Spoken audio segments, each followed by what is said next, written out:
고인술입니다. 여러분, 안녕하세요. 이것은 사회와 인간의 본질에 대한 진실을 주제로 한 긴 시리즈가 될 것이며, 주된 목적은 여러분이 무한히 강력한 정신을 구축하도록 돕는 것입니다. 편의를 위해 이 내용을 처음 접하시는 분이라면 이전 영상인 제1부 좋은 사람에 대한 진실과 제2부 좋은 사람의 최고 경지를 먼저 보시는 것이 가장 좋습니다. 영상 링크는 댓글란에 남겨두겠습니다.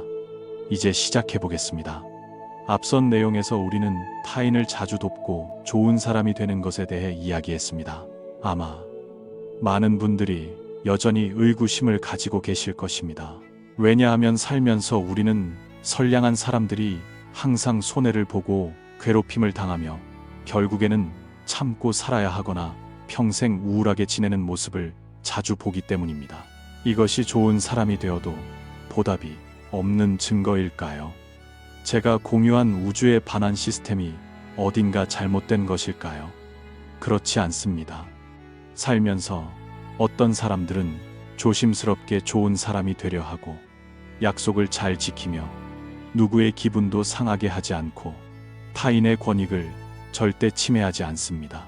하지만 그들의 얼굴은 우수와 고통으로 가득 차 있고 많은 억울함을 담고 있지만 감히 호소하지 못합니다.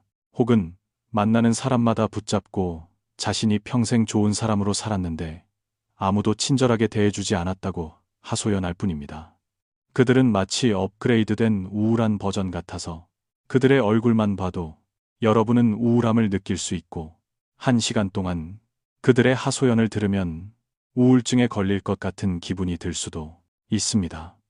이런 사람들이 괴롭힘을 당하지 않는다면 그게 오히려 드문 일일 것입니다. 왜 사람들은 항상 이런 좋은 사람들을 목표로 삼을까요? 그 이유는 그들이 잘못된 동기로 좋은 사람이 되려 하기 때문입니다. 두 가지 경우가 있습니다. 하나는 좋은 사람이 되면 보답을 받고 문제를 일으키지 않는다고 교육받았기 때문입니다. 하지만 아무도 그들에게 어떻게 좋은 사람이 되어야 하는지는 가르쳐주지 않았고 그 결과 그들은 자주 자신의 권익을 희생합니다. 아무것도 돌려받지 못해도 불평하지 않습니다. 그들은 그렇게 하는 것이 좋은 사람이라고 생각합니다. 그들은 내가 손해를 보고 타인을 돕고 억압을 당해도 참을 수 있다고 생각합니다. 그것이 좋은 사람이 아니냐고 반문합니다. 하지만 그들은 심리적인 핵심 포인트를 잊고 있습니다. 마음속으로는 그들은 늘 억울해합니다. 그들은 배템이 반드시 보답으로 돌아온다고 진심으로 믿지 않습니다. 하지만 매번 베풀 때마다 무거운 고통을 짊어집니다.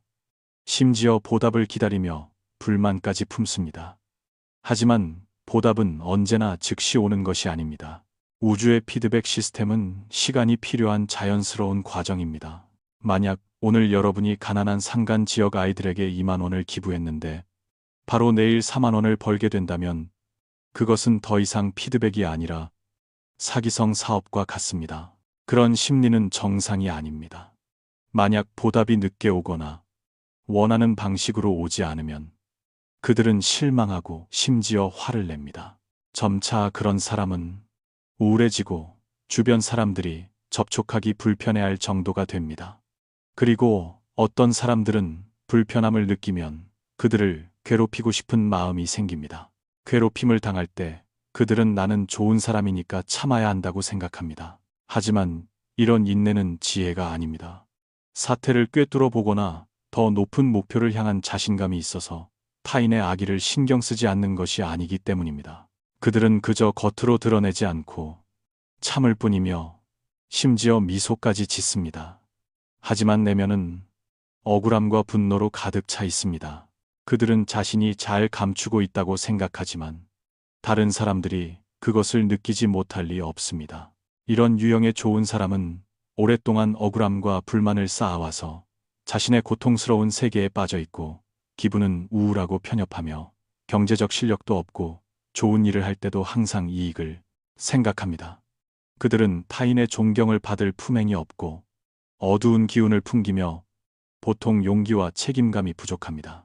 그래서 다른 사람들은 그들을 괴롭혀도 괜찮다는 느낌을 받습니다.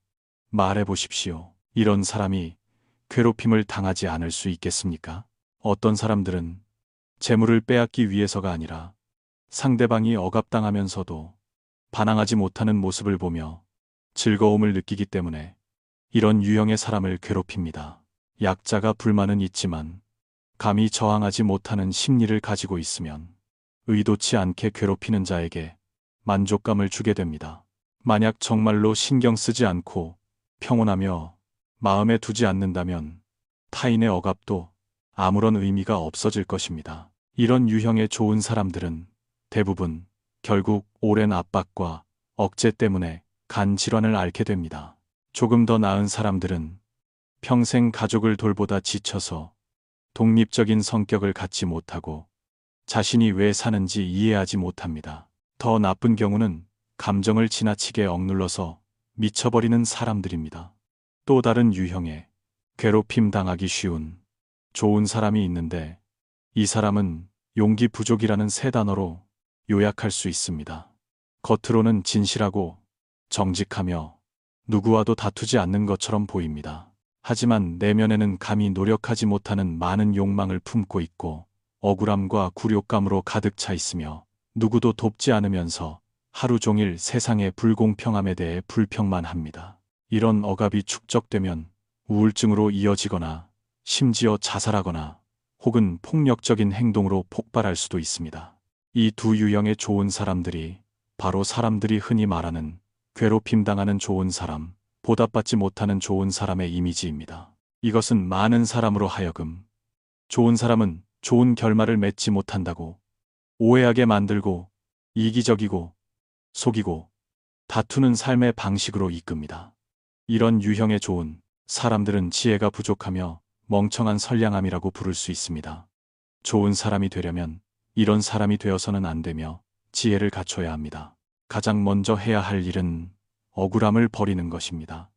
내가 이익을 희생하고 좋은 일을 하고 타인을 도왔으니 즉시 보답을 받아야 한다는 생각을 버려야 합니다. 보답이 없으면 여러분은 또 실망하고 화를 낼 것입니다. 그런 심리로 기대한다면 여러분은 반드시 실망할 것입니다. 왜냐하면 부정적인 생각은 좋은 일을 하는 의미를 파괴하기에 충분하기 때문입니다. 보답은 반드시 있을 것입니다. 사소한 것까지 계산하는 소규모 상인처럼 되지 마십시오. 모든 직업에는 존경받을 만한 사람들이 있기에 상인을 무시하는 것은 아닙니다. 하지만 조금만 손해를 봐도 참을 수 없을 만큼 걱정한다면 여러분의 마음가짐은 영원히 향상될 수 없습니다. 여러분 기억하십시오. 안목은 타고나는 것이지만 불변하는 것은 아닙니다. 여러분은 자신의 능력 범위 내에서 안목을 높이기 위해 노력할 수 있습니다. 만약 마음속이 어둡고 사소하며 매사를 계산하는 생각으로 가득 차 있다면 여러분의 안목과 기질은 갈수록 낮아질 것입니다. 반대로 높은 뜻을 품고 모든 문제를 장기적인 관점에서 바라보며 눈앞의 이익에 너무 집착하지 않는다면 여러분의 안목과 기질은 높아질 것입니다. 이것은 매우 중요합니다. 다음으로 또 다른 중요한 점은 우리가 책임감이 있고 직면할 용기가 있는 좋은 사람이 되려고 노력해야 한다는 것입니다. 많은 사람이 전통 교육과 사회적 관념의 영향을 받아 좋은 사람을 겸손하고 말이 적으며 분수를 지키고 규칙을 준수하는 사람으로 상상합니다. 요컨대 좋은 사람이란 겸손해야 하고 튀지 않아야 한다는 것입니다. 물론 올바른 태도를 가진 겸손한 좋은 사람도 매우 존경스럽습니다. 하지만 우리는 더 높은 목표를 설정할 수 있습니다. 막중한 책임을 질 수 있고 기꺼이 책임을 지며 인력과 재력, 심지어 권력까지 많은 자원을 가진 좋은 사람이 되는 것입니다. 이렇게 되면 여러분은 더 많은 사람을 지원하고 더 큰 선행을 할 수 있게 됩니다. 어떤 분들은 인생을 꿰뚫어 본 후에는 더 이상 목표가 없다고 말합니다. 이것이야말로 아주 좋은 목표가 아닙니까? 자신의 가치를 높이면서 동시에 타인을 돕고 자신의 도덕을 완성하는 것입니다. 목표가 없다는 것이 동기가 없다는 뜻이라고 생각한다면 이왕 이 세상에 온 이상 여러분은 경험하고 헌신해야 합니다. 왜 과감하게 원대하고 높은 목표를 세우지 않습니까? 실패하더라도 흐릿하게 사는 삶은 죽은 물고기와 무엇이 다르겠습니까? 만약 여러분과 친구 혹은 친척이 함께 산에서 모험하다가 그 사람이 독사에게 팔을 물렸다고 가정해 봅시다. 독을 빨아내는 것이 효과가 없고 독이 팔을 타고 퍼지는 것이 보입니다. 의사가 오기까지는 시간이 부족하고 그 사람의 생명이 위급합니다. 그때 여러분 손에 칼이 있다면 그 사람을 살리기 위해 과감하게 팔을 자를 수 있습니까? 만약 감히 그렇게 한다면 그것은 책임감입니다. 책임감이 없다면 이것저것 두려워할 것입니다. 팔을 자르면 친구가 원망하거나 고소할까봐 혹은 피를 너무 많이 흘려 죽을까봐 걱정할 것입니다. 물론 이것은 극단적이고 보기 드문 예이지만 여러분은 그 의미를 명확히 이해해야 합니다. 누군가를 더 큰 피해로부터 보호하고 싶거나 다른 사람이 악행을 저지르는 것을 막고 싶다면 단호하게 행동해야 합니다. 마치 자전거를 던져 강도를 막은 청년의 이야기처럼 말입니다. 던진 자전거가 강도를 크게 다치게 할지 아닐지 생각하지 말고 강도가 달려오는 것을 보면 즉시 행동하십시오. 하지만 현명하게 행동해야 합니다. 현재의 법을 잘 이해하고 행동이 끝난 후에는 즉시 현장을 떠나 불필요한 문제를 피해야 합니다. 물론 이것은 예시일 뿐이며 여전히 자신의 힘을 헤아려 행동해야 합니다. 만약 건강이 약하다면 악당과 맞서지 말고 소리를 지르거나 경찰에 신고하는 것도 돕는 방법입니다. 중요한 것은 살면서 신체에 위험을 주지 않는 유사한 상황이 많다는 것을 이해하는 것입니다. 그럴 때도 결단력이 필요합니다. 결론은 사회에서 독립적인 사람으로 사는 것입니다. 여러분이 가장 좋은 사람이라 할지라도 결단력이 필요한 상황이 있으며 더 이상 협상하거나 너무 많이 고려할 여지가 없는 상황이 있습니다. 마음속에 망설임이 많더라도 여전히 빠르게 결정하고 행동한 뒤에 생각해야 합니다. 정신을 이해하기 위해 예를 하나 더 들겠습니다. 관련 없는 정보는 신경 쓰지 마십시오. 부처님께서는 경전인 대방광선 교방편경에서 석가모니불이 보살이었을 때 수많은 법행을 실천했고 대법의 공덕을 완전히 갖추었다고 말씀하셨습니다. 경전에 따르면 부처님께서 인지에 계실 때 옥을 전문으로 거래하는 500명의 상인을 구하기 위해 그들의 목숨과 재물을 노리던 도적대를 죽여야 했던 적이 있습니다. 상인들은 이 위험을 몰랐고 오직 부처님만이 상황을 명확히 알고 계셨습니다. 개입하지 않으면 500명이 목숨을 잃고 다른 한 무리는 극도로 무거운 악업을 지어 지옥에서 끝없는 고통을 겪게 될 상황이었습니다.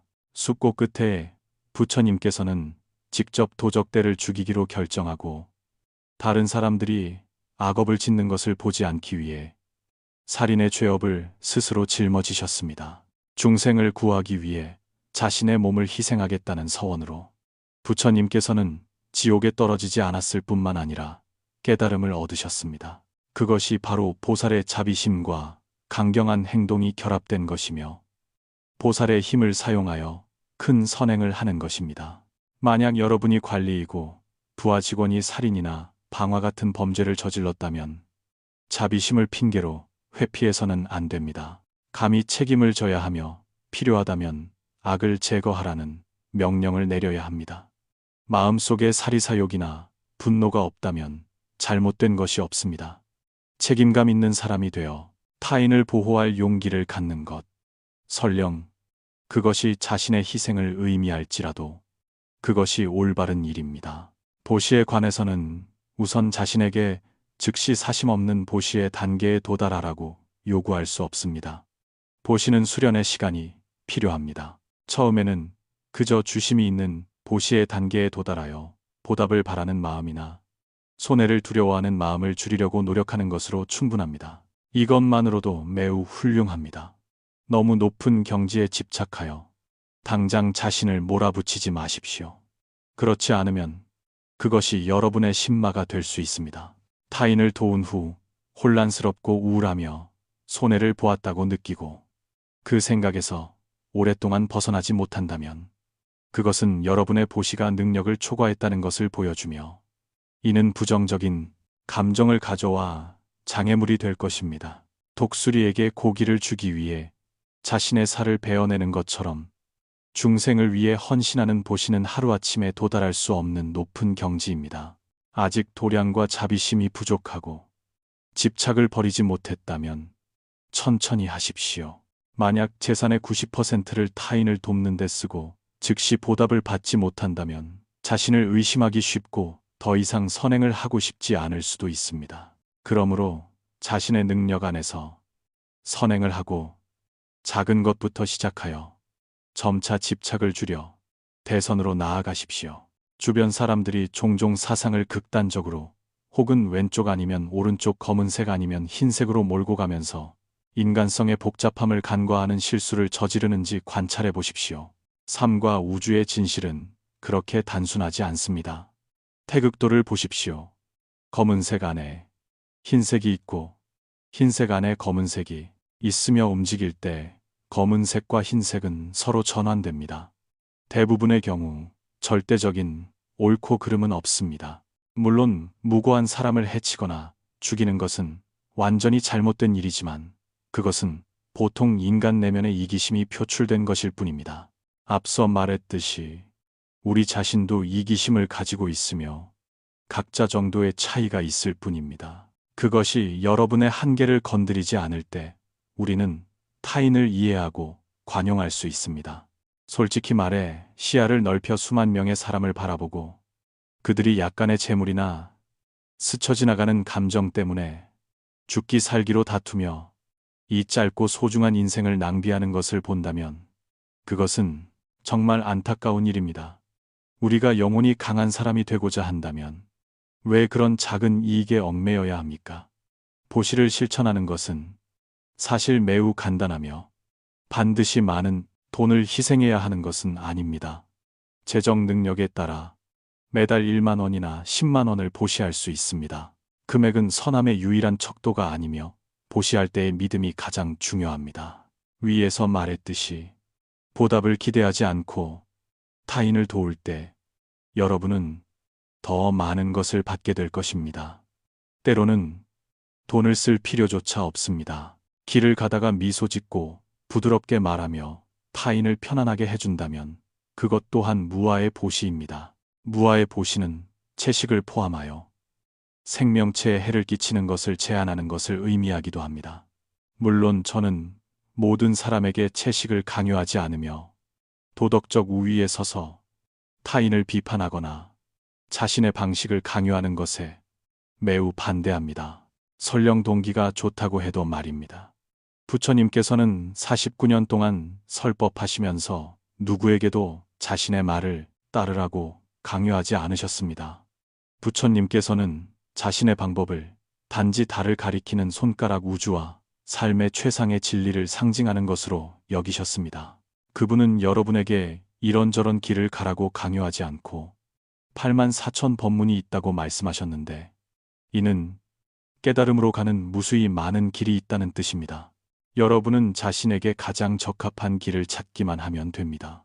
어떤 사람들은 불교에 대해 오해하여 부처님이 여러분을 천국으로 보내거나 지옥으로 떨어뜨리는 존재라고 생각합니다.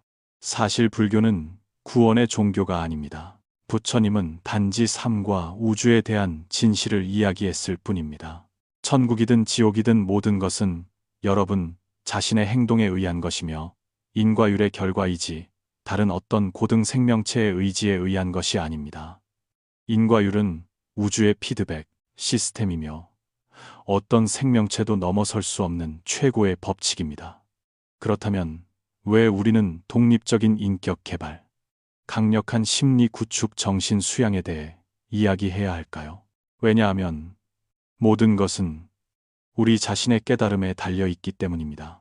예전에 일부 사람들은 타인에게서 들은 왜곡된 이해에 기초한 낡은 관념에 갇혀 불교를 미신으로 여기기도 했습니다. 살생을 피하는 것은 실천하기 쉽습니다. 만약 누군가 채식을 하고 싶다면 저는 전적으로 지지합니다. 제 친구는 10년 동안 채식을 했고 건강이 상당히 좋아졌기 때문입니다. 하지만 채식을 하면서 영양 부족을 걱정하거나 항상 고기를 먹고 싶어 한다면 그것은 아직 채식할 준비가 되지 않았다는 뜻입니다. 그러니 강요할 필요도 없습니다. 돈 한 푼 들이지 않는 또 다른 형태의 보시는 누군가 좋은 일을 하는 것을 보았을 때 진심으로 칭찬하는 것입니다. 말로 칭찬할 수도 있고 마음속으로만 해도 됩니다. 이것을 불경에서는 수의공덕이라고 부릅니다. 진심으로 칭찬하기만 해도 그 사람과 함께 좋은 일을 한 것으로 간주합니다. 여러분은 그와 같은 선의의 보답을 받게 될 것입니다. 이것은 실천하기 너무나 쉽습니다. 여러분이 마음에 새기시길 바랍니다. 보시와 불교 지식에 대해 꽤 많이 이야기했습니다. 아마 어떤 분들은 건조하고 흥미없게 느낄 수도 있을 것입니다. 다시 말씀드리지만 불교는 미신이 아니라 삶의 지식, 경험, 철학, 그리고 최고의 지혜입니다. 부처님의 가르침은 자신을 믿고 스스로 나아가라는 것이며 불교에 대해 편견을 가져서는 안 된다는 것입니다. 이러한 편견은 대부분 전통 교육과 사회에서 왜곡된 이미지에서 비롯됩니다. 정신을 완성하고 싶다면 모든 집착과 과거의 고집스러운 관념을 버리고 모든 것을 뒤집어 처음부터 다시 생각해야 합니다. 여러분이 인식했던 모든 것이 맞는지 틀린지, 자신에게 맞는지, 삶을 더 행복하게 만드는지 검토해야 합니다. 강한 사람이 되기 위해서는 자신의 과거를 부정할 용기가 필요합니다. 우리가 배우고 있는 지식의 최종 목표는 정신적으로 강한 사람이 되어 모든 약점과 직면하고 모든 잘못된 관념을 부정하며 독립적이고 굳건한 인격과 완벽하고 강력한 정신을 구축하는 것입니다. 낡은 집을 부수고 우리만의 새로운 건물을 짓는 것처럼 우리 모두 이 목표를 위해 함께 노력하기를 기원합니다. 여기까지 아마 많은 분이 여전히 의문을 가지고 명확히 이해하지 못했을 것입니다. 다음 내용을 시작하기 전에 몇 가지를 보충하고 언급했던 이론들을 요약하겠습니다. 우리는 자아를 버리고 탐욕을 통제하는 것에 대해 이야기했지만 이것은 무감각한 사람이 되라는 것이 아니라 진실을 이해하고 미련과 집착을 버리라는 뜻입니다. 어떤 분들에게는 삶이 여전히 행복하고 고통스러운 경험이 적으며 있더라도 큰 고통은 아니기에 영혼을 수련하는 것이 시급한 필요가 아닐 수 있음을 이해합니다. 아직 고통을 느껴보지 않았지만 정신을 강화해야만 하는 분들을 위해 저는 진심으로 여러분이 항상 행복과 기쁨 속에 살고 건강하며 가정이 화목하고 충실한 배우자를 만나기를 기원합니다. 제가 공유하는 모든 것은 여러분이 세상을 우울하게 바라보도록 하기 위함이 아니며 더욱이 주변 사람들을 의심하고 경계하며 항상 속을까봐 두려워하게 하려는 것은 아닙니다. 그것은 망상증후군입니다. 저는 단지 이 세상의 진실에 대해 말하고 싶을 뿐입니다. 기본적인 이익 충돌이 없을 때 대부분의 사람, 특히 가족과 배우자는 여전히 진심 어린 감정으로 여러분을 대합니다. 여러분은 이것을 믿어야 합니다. 세상에는 여전히 여러분이 느낄 수 있는 많은 따뜻함과 선함이 있습니다. 그런 감정이 여러분을 향할 때 소중히 여기고 즐기며 보답하십시오. 그들이 무언가를 기대하고 잘해주는 것은 아닌지 너무 많이 고민할 필요는 없습니다. 설령 그들이 보답을 바라고 좋은 일을 하더라도 감사해야 합니다. 어떤 선함도 일정한 조건이 따르기 마련입니다. 단지 부모님은 보통 조건이 매우 적을 뿐입니다. 여러분이 그들을 너무 나쁘게 대하지 않는 한 그들은 관용하고 받아들이며 여러분을 걱정할 것입니다. 그들의 표현 방식이 여러분에게 압박을 줄 수도 있지만 대부분 악의가 아니라 지혜가 부족해서일 뿐 마음은 여전히 좋습니다. 여러분은 이것을 이해해야 합니다. 부모님이 여러분을 조금 불쾌하게 한다고 해서 비난하거나 화를 내서는 안 됩니다. 이것은 옳지 않습니다. 피드백 시스템은 여러분이 순조롭지 않은 일을 겪게 만들 것입니다.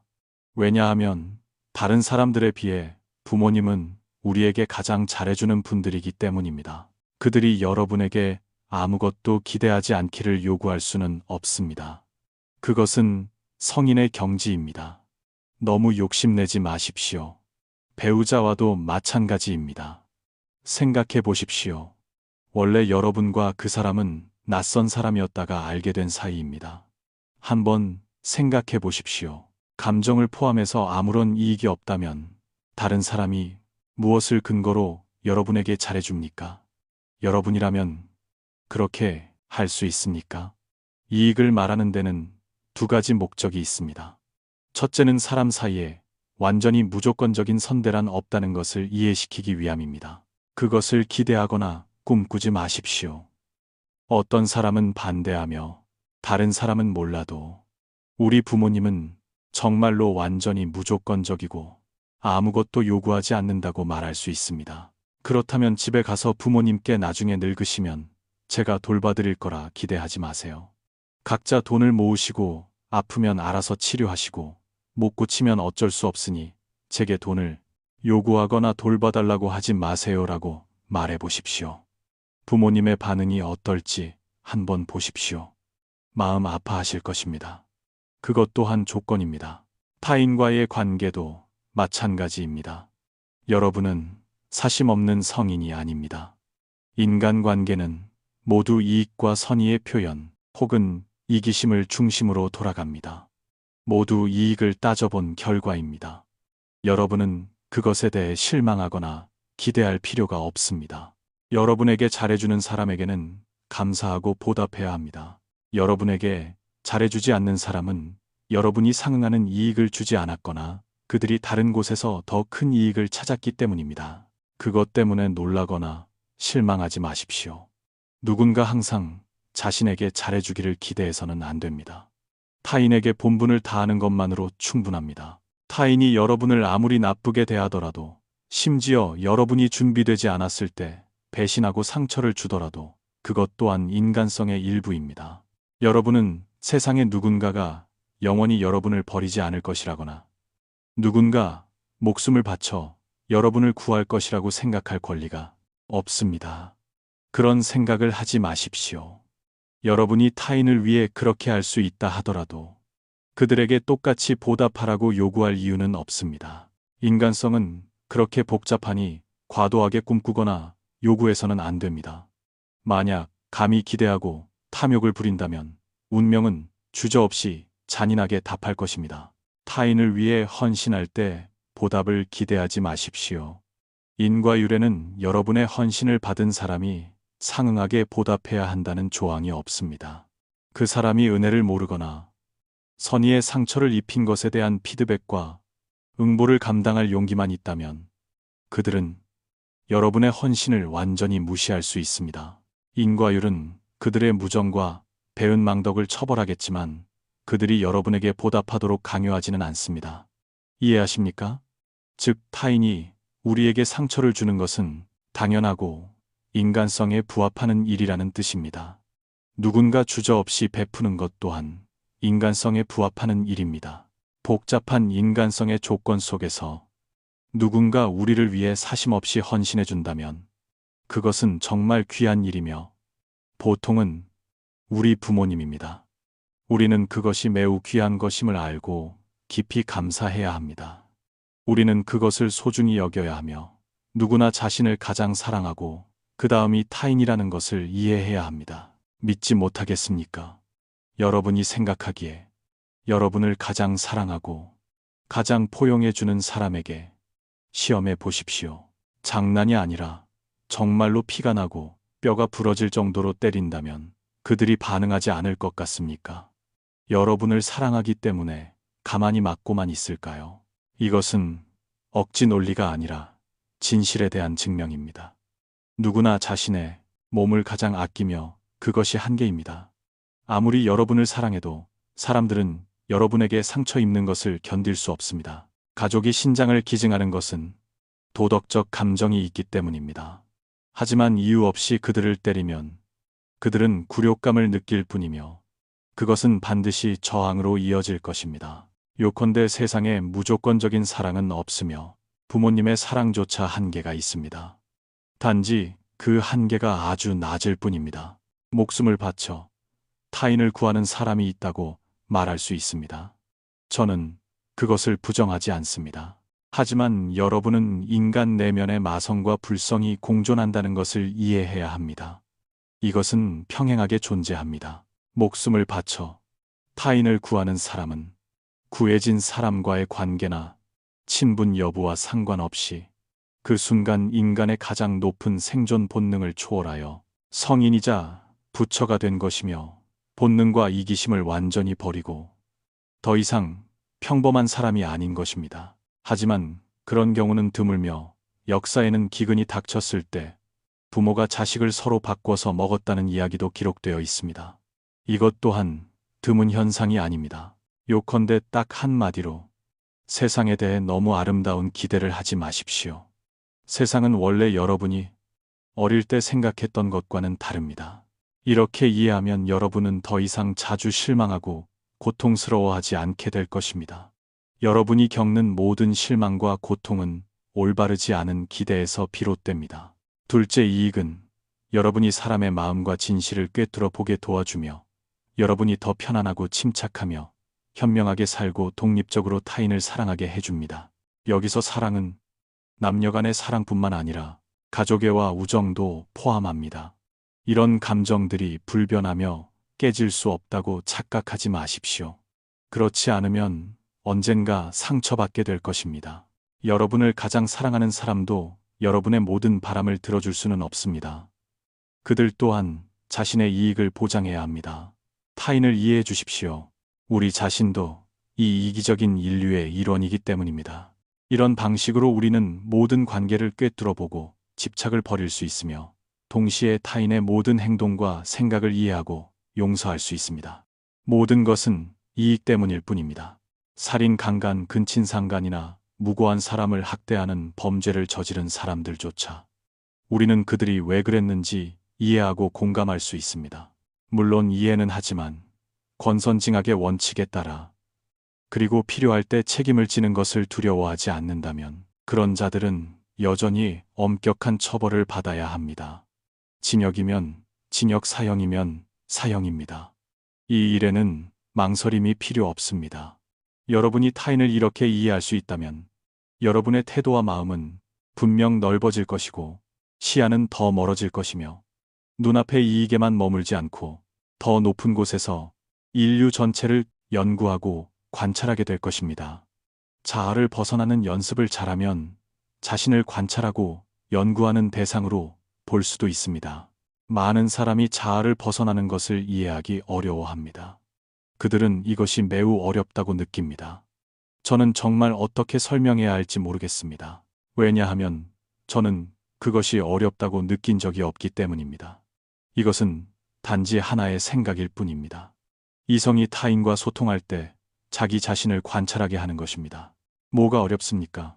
어렵다고 한다면 단지 자아를 벗어나는 것을 완전히 기억할 수 있는지 없는지의 문제입니다.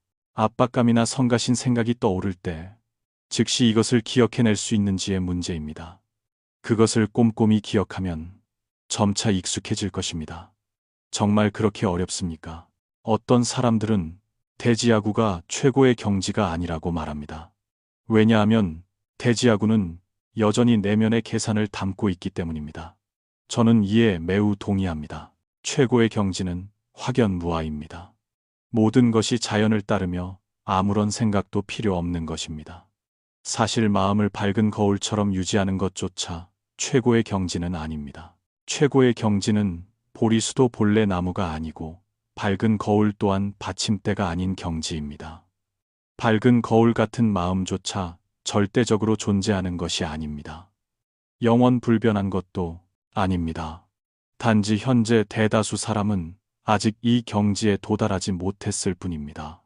세상에는 고통이 덜한 유형의 사람이 있습니다. 이런 사람들은 공통적인 특징이 있는데 잠을 아주 빨리 잔다는 것입니다. 눕자마자 최대 10초 빠르면 1초 만에 깊은 잠에 들어 코를 틉니다. 그들 대부분은 힘든 삶을 살며 육체 노동을 하고, 쉴 때는 값싼 소주 한 잔이나 담배 한 갭이면 휴식을 취하기에 충분합니다. 그들의 머릿속에는 일, 돈 벌기, 가족 부양, 먹고 마시는 것 외에는 다른 생각이 없습니다. 욕망이 적으니 고통도 적습니다. 만약 여러분이 이것이 좋은 삶이고 할 수 있다고 느낀다면 괜찮습니다. 진실을 이해하지 못해도 걱정은 적으니까요. 하지만 이곳에 들어와 읽고 계신 분들은 그렇게 살기는 어려울 것입니다. 왜냐하면 이미 자신을 이해해야 할 필요성을 인식했기 때문입니다. 여러분이 이미 그런 의식을 가졌다면 잊어버리기는 매우 어렵습니다. 많은 사람이 인생의 목적을 이해하지 못하며 저는 여러분에게 제 이론에 동의하라고 강요할 수 없습니다. 왜냐하면 각자 자신만의 경험과 소중한 것들이 있기 때문입니다. 저는 단지 제 관점을 말할 수 있을 뿐입니다. 저는 인생이 여러분에게 기쁨과 슬픔, 그리고 풍파가 가득한 세상을 경험할 기회라고 생각합니다. 그것은 자신의 경험과 타인의 삶을 통해 우주와 인생의 진실을 깨달을 기회입니다. 나중에 인간이 어떻게 이 세상에 오는지에 대해 더 이야기하겠습니다. 왜 현재의 나라에서 태어났는가? 왜 현재의 가정에서 태어났는가? 그리고 이 모든 것은 어떤 요소에 의해 결정되는가? 기억하십시오. 그것은 소개하기 위함이지 즐기기 위함이 아닙니다. 지금은 아직 이것을 말할 때가 아닙니다. 자아를 벗어나는 것에 대해 어떤 친구들은 자아를 벗어나면 진실한 감정 경험을 잃게 될까봐 걱정합니다. 우선 여러분은 심리적으로 강해지는 근본적인 목적을 아직 명확히 이해하지 못했습니다. 우리는 세상에 우리에게 번뇌와 고통을 주는 구체적인 문제들이 많다는 것을 알아야 합니다. 아무리 노력해도 완전히 피할 수는 없습니다. 인간은 누구나 이런 일들을 겪어야 합니다. 단지 정도와 횟수가 다를 뿐입니다. 이것들은 이미 정해져 있고 바꿀 수 없는 것들입니다. 인생의 8가지 고통인 8고가 있습니다. 생로, 병사, 원증, 회고, 즉 싫어하는 사람을 만나는 것, 애별리고 즉 사랑하는 사람과 헤어지는 것, 구부듣고 즉 원해도 얻지 못하는 것, 그리고 오음선고 즉 자아에 대한 집착과 욕망이 일어나는 것입니다. 오음선고가 조금 이해하기 어려운 것을 제외하면 나머지는 글자 그대로 쉽게 이해할 수 있습니다. 이 8가지 고통은 누구도 피할 수 없습니다. 이것은 인간이 겪을 수밖에 없는 고통입니다. 우리는 선행과 마음 수양을 통해 줄이거나 제한할 수는 있지만 완전히 피할 수는 없습니다. 피할 수 없을 때 우리는 편안하게 직면하는 법을 배워야 합니다. 유일한 방법은 자신의 영혼을 더 강하게 만드는 것입니다. 타인이 욕하고 때리고 모욕하고 배신하고 속이고 버리거나 사랑이라는 명목으로 원하지 않는 일을 강요할 때를 이해하십시오. 모든 부정적인 압박이 닥쳐올 때 최선을 다해 노력해도 피할 수 없다면 다른 마음가짐으로 직면하는 것이 완전히 다른 느낌을 가져올 것입니다. 만약 여러분이 영혼이 약한 사람이라면 그저 참기만 할 것이고 영혼은 심각하게 상처 입을 것입니다. 이익이나 감정을 지키기 위해 혹은 배신하거나 상처 준 사람들에게 보복하기 위해 노력해서 구체적인 사건에서 승리했다 하더라도 그것이 영혼의 상처를 치유해 줄 수는 없습니다. 부정적인 압박을 극복하고 반격하려 노력했다 하더라도 압박이 닥쳐왔다는 사실 자체가 이미 여러분의 영혼에 상처를 남겼습니다. 반면 여러분이 심리가 강한 사람이라면 모든 부정적인 압박은 그저 스쳐 지나가는 바람일 뿐 어떠한 고통이나 당혹감, 번뇌도 일으키지 않을 것입니다. 이런 상황에서 절대 실패하지 않고 상처 입지 않는다는 자신감으로 명석함과 독립적인 인격을 유지하며 타인과 소통할 때 감정의 변화를 계속 경험합니다. 여러분은 풍요롭고 활기차며 굴곡진 삶을 살면서도 마음은 평온할 수 있습니다. 그렇게 강한 사람은 정말 멋지지 않습니까? 고통을 경험하는 것은 즐거운 일이 아닙니다. 상처받아 끊임없이 고통스러워하고 밤새 잠을 못 이루거나 몇 년 동안 자신을 의심하는 것이 정말 즐겁습니까? 저 자신도 이런 일들을 겪었지만 더 깊이 빠져들게 두지 않았습니다. 이 길로 들어서고 있다는 것을 깨달았을 때 저는 단호하게 빠져나왔습니다. 한 번 경험한 후 저는 다시는 그런 일이 제게 일어나게 하지 않겠다고 단호히 결심했습니다. 여러분은 강한 사람이 된다는 것의 의미를 정말로 이해합니까? 여러분이 강해지면 모든 심리적 변화가 여러분의 통제하에 있게 됩니다. 두려움도 없고, 걱정도 없고, 근심도 없는 느낌입니다. 한번 경험해 보면 절대 포기하고 싶지 않을 것입니다. 자아를 벗어난 후 공허함이나 외로움을 느낀다면 그것은 여러분의 영혼이 여전히 부족하고 진정으로 완전하고 강하지 않다는 뜻입니다. 여러분이 모든 것의 진실을 명확히 이해하면 어떤 삶을 선택하든 어떤 감정을 경험하든 심지어 부정적인 압박을 받아들이든 모든 것은 여러분의 선택이 됩니다. 마음속으로 절대 불만이나 피로를 느끼지 않을 것입니다. 주동적인 선택과 수동적인 인내는 완전히 다른 것입니다. 마치 동방불패의 예처럼 천하제일의 무공을 가지고 이명령인 척하면 이명령의 기쁨과 슬픔을 경험할 수도 있습니다. 하지만 여러분은 강한 사람이기에 상처 입지 않을 것입니다. 노래하고 싶으면 노래하고 취하고 싶으면 취하고 하고 싶으면 하고 떠나고 싶으면 떠나되 절대 그 안에 빠지지 않습니다. 마치 높은 법력을 가진 신들이 인간으로 변해 세상에 내려와 노는 전설과 같습니다. 그들도 기쁨과 슬픔을 표현하지만 마음에 지워지지 않는 흔적을 남기지 않습니다. 강한 사람의 이런 느낌은 말로 표현하기 매우 어려우며 예시를 들어 스스로 느끼게 할 수밖에 없습니다. 요컨대 모든 것을 확실히 장악하고 강함을 드러내고 싶으면, 드러내고 약자의 느낌을 경험하고 싶으면 잠시 힘을 억제하여 경험합니다. 오면 오고 가면 갑니다. 강한 사람의 인생은 설명할 필요가 없습니다. 어떤 분들은 마음속에 진심과 열정을 간직하고 싶어 한다는 것도 이해합니다. 왜냐하면 이것은 어릴 때부터 형성된 관념이기 때문입니다. 여러분은 그것을 잃으면 더 이상 좋은 사람이 아니라고 생각합니다. 그렇게 되면 가식적인 사람이 될 것이라고 생각합니다. 이것도 틀린 말은 아닙니다. 적어도 자신의 이익을 위해 타인을 속이며 진심과 열정을 경멸하는 것과 속이 다른 거짓된 사람들보다는 낫습니다. 타인을 진심으로 대하려 노력하고 손해와 상처를 감수하면서도 꿋꿋이 이것을 지키는 것 또한 도덕적인 면에서 자신감을 줄 수 있습니다. 친구와 연인에게 자신이 존경받을 만한 사람이라고 느끼며 항상 이타적인 마음을 유지하고 누구도 저버리지 않습니다. 이것 또한 다른 방향에서 강한 것입니다. 저는 여러분을 존중하며 여러분 또한 자신감 넘치는 강한 사람이고 그 길을 계속 가시기를 바랍니다. 우리의 관점은 전혀 모순되지 않으며 단지 이 방법이 저에게 맞지 않을 뿐입니다. 저는 상처받지 않는 강한 사람이 되는 것을 좋아합니다. 저는 주동적으로 타인에게 상처를 주지 않습니다.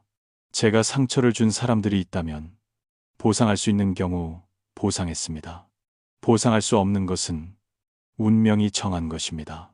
만약 여러분이 제게 상처를 주고 싶다면 저를 넘어서야 합니다. 만약 저를 속일 수 있다면 저는 화내지 않습니다. 그것은 제가 아직 충분히 강하지 않다는 신호이며 계속 자신을 완성하라고 일깨워 줄 것입니다. 강한 사람은 그런 마음을 가져야 합니다.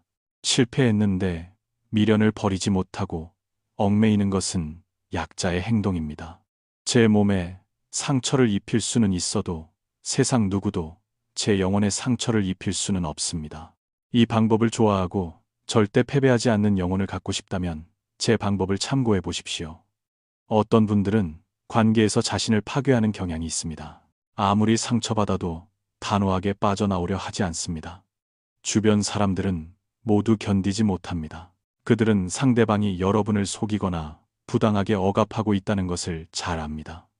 결심만 하면 빠져나올 수 있습니다. 하지만 여러분은 고통에 빠져 자신을 학대하려 합니다. 아마 여러분도 이유를 모를 것입니다. 제가 설명해 드리자면 이것은 사실 자기 파괴 심리입니다. 여러분은 자신이 감정이 깊고 의리가 있는 사람이라고 암시하고 있습니다. 자신이 숭고하게 살고 있다고 느낍니다. 감정을 소중히 여기는 사람이라고 말입니다. 심지어 고통 속에서도 만족감을 찾습니다. 특히 사랑에서 이런 상태에 빠지기 쉽습니다. 그 관계가 고통과 번뇌만 가져다 준다는 것을 알면서도 놓으려 하지 않습니다. 여러분은 자신이 매우 깊고 열정적으로 사랑한다고 스스로에게 말합니다. 상대방이 많은 상처를 주어도 여전히 포기하지 않으려 노력합니다. 여러분은 자신이 양산백과 추경대처럼 위대하다고 생각합니다. 로미오와 줄리엣을 훨씬 능가하고 맹강녀와 견줄만하다고 생각합니다. 여러분이 이것을 좋아한다면 저도 말리지 않겠습니다. 그런 인물들이 탄생하여 수많은 소년 소녀의 연애관에 영향을 미쳤습니다. 성인이 되면 그 영향에서 완전히 벗어나기가 매우 어렵습니다. 저는 여러분이 책이나 영화를 볼 때 아무리 감동적이라 해도 그것이 단지 작가나 시나리오 작가가 세상을 바라보고 상상하고 기대하는 방식일 뿐이라는 것을 이해하기를 바랍니다. 감동한 후에 이성적으로 조금 분석해 보십시오. 세상에 그렇게 열정적으로 사랑하는 사람이 많다고 쉽게 믿지 마십시오. 그리고 그런 순정파들은 보통 어떤 결말을 맞습니까? 왜 그렇게 썼을까요? 글을 쓰는 사람 중에 자신의 감성에서 완전히 벗어나 주관적인 낭만을 작품에 섞지 않을 수 있는 사람이 몇이나 되겠습니까? 감성이 적고 객관성과 이성이 많은 작품만이 진정으로 뛰어난 작품입니다. 여러분 한번 생각해 보십시오. 맞습니까? 사람을 감동하게 하는 사랑은 혼자서 할 수 있는 것이 아니라는 것을 이해해야 합니다. 두 사람이 이 관념을 공유하고 조화롭게 협력해야 격렬한 사랑을 만들 수 있습니다. 혼자서 자신을 사랑하고 자신에게 상처를 주는 것이 무슨 의미가 있습니까? 자신을 속이는 것이 아닙니까? 부모님, 친구, 친척에 대해서도 마찬가지입니다.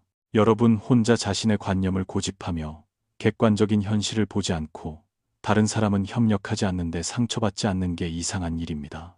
저는 항상 여러분이 과감하게 포기하고 우리가 이전에 가졌던 낡은 관념을 뒤집고 불합리하고 자신에게 맞지 않는 부분을 제거해야 한다고 강조합니다. 분석하고 깊이 숙고한 후에 종교 사상, 학파 국가시대 인물 혹은 어떤 사회적 요소에서 왔든 상관없이 자신에게 유익하고 올바른 부분을 남겨 자신의 관찰과 경험을 결합하여 흠없는 완전한 가치 체계를 형성해야 합니다. 그래야만 정신적으로 강한 사람이 될 수 있습니다.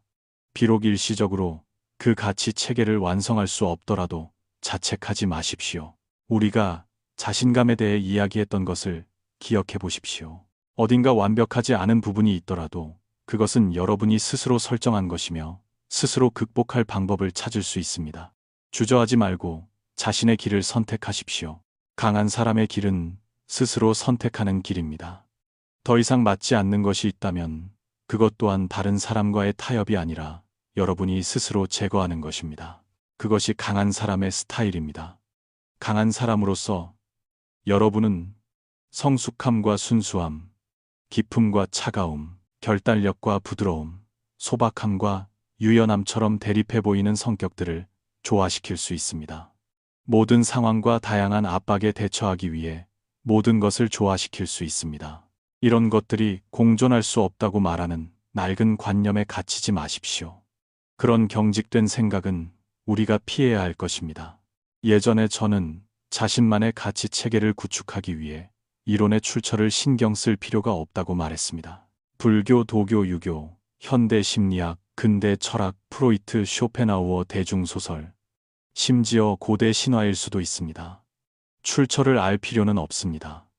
그것이 여러분의 자신감과 가치 체계를 구축하는 데 도움이 된다면 일시적으로만 유용할지라도 잡아서 사용하십시오. 더 높은 단계에 도달하여 맞지 않는 것을 발견하면 쉽게 버릴 수 있습니다. 일반적으로 유연하게 배우고 경직된 사고를 피하십시오. 예를 들어 프레젠테이션 능력이 부족하다고 느낀다면 히틀러가 청중의 감정을 자극하는 방식과 연설 중에 자신감을 배우십시오.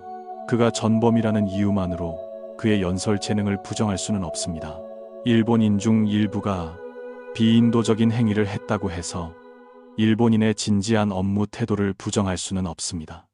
만약 일본이 침략한다면 주저없이 그들을 물리칠 수 있습니다. 하지만 그것이 그들의 장점을 배우는 것을 막지는 않습니다.